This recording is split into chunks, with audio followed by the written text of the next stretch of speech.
Shalom, everyone, from the Integral House of Israel. I'm going to be going over the second Aliyah from Parashah, Emor. I'll be reading today from the book of Leviticus, chapter 21, verses 16 through chapter 22, verse 16. And I'll also be reading from the book of Matthew, chapter 26, verse 59 through 66. The Lord spoke to Moses, saying, "Say to Aaron, none of your offspring throughout their generation who has a defect may approach to offer the bread of his God. For whatever man he is that has a defect, he shall not draw near, a blind man, or a lame, or he who has a flat nose, or any deformity, or a man who has an injured foot, or an injured hand, or hunchbacked, or a dwarf, or one who has a defect in his eye, or an itching disease, or scabs, or who has damaged testicles.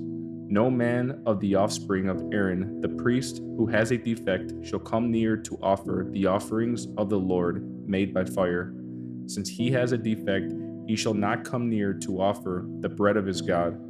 He shall eat the bread of his God, both in the most holy and of the holy. He shall not come near to the veil, nor come near to the altar, because he has a defect, that he may not profane my sanctuaries, for I am the Lord who sanctifies them." So Moses spoke to Aaron and to his sons and to all the children of Israel. The Lord spoke to Moses, saying, "Tell Aaron and his sons to separate themselves from the holy things of the children of Israel, which they make holy to me, and that they not profane my holy name. I am the Lord. Tell them, if any of all your offspring throughout your generations approach the holy things which the children of Israel make holy to the Lord, having his uncleanness on him, that soul shall be cut off from before me. I am the Lord. Whoever of the offspring of Aaron is a leper or has a discharge shall not eat of the holy things until he is clean.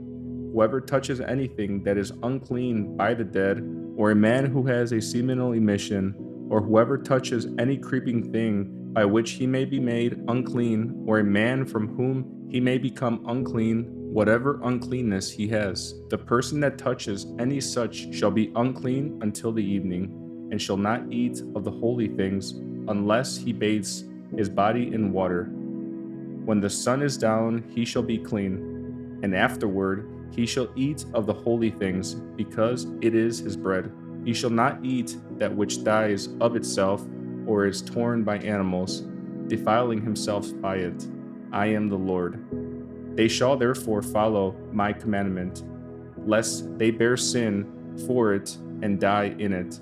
If they profane it, I am the Lord who sanctifies them. No stranger shall eat of the holy thing. A foreigner living with the priest, or a hired servant, shall not eat of the holy thing. But if a priest buys a slave, purchased by his money, he shall eat of it, and those who are born in his house shall eat of his bread.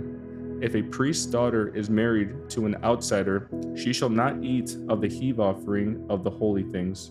But if a priest's daughter is a widow or divorced, and has no child, and has returned to her father's house, as in her youth, she may eat of her father's bread, but no stranger shall eat any of it.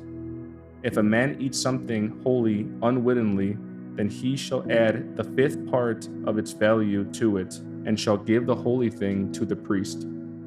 The priest shall not profane the holy things of the children of Israel, which they offer to the Lord, and so cause them to bear the iniquity that brings guilt when they eat their holy things, for I am the Lord who sanctifies them."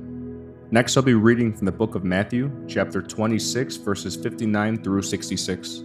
Inside, the leading priest and the entire high council were trying to find witnesses who would lie about Yeshua so they could put him to death. But even though they found many who agreed to give false witness, they could not use anyone's testimony. Finally, two men came forward who declared, "This man said, I am able to destroy the temple of God and rebuild it in 3 days."